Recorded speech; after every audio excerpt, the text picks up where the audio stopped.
अब हम अपने न्यूमेरिकल 4.7 को देखते हैं। A picture frame is hanging by two vertical strings, the tension in the strings are 3.8 newton and 4.4 newton, find the weight of the picture frame.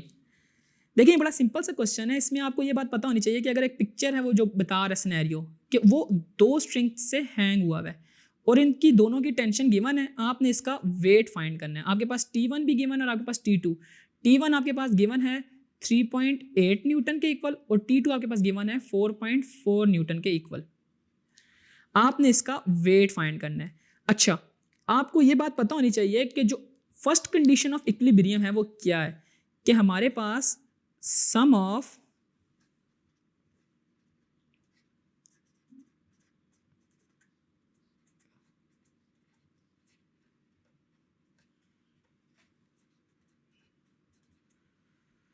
हमारे पास first condition of equilibrium ये है कि sum of upward forces is equal to sum of downward forces.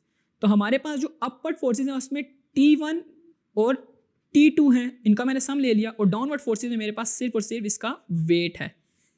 तो अगर मैं 3.8 plus 4.4 कर दूं तो मेरे पास वेट आ जाएगा। तो ये 3.8 प्लस 4.4 इक्वल होता है 8.2 न्यूटन के। तो यूं हमारे पास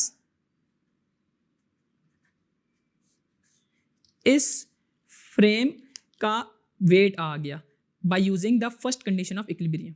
तो आपके पास फर्स्ट कंडीशन ऑफ इक्विलिब्रियम के जरिए आप वेट या टेंशन दोनों में से कोई भी चीज निकाल सकते हैं अगर आपके पास उनमें कोई एक चीज गिवन है।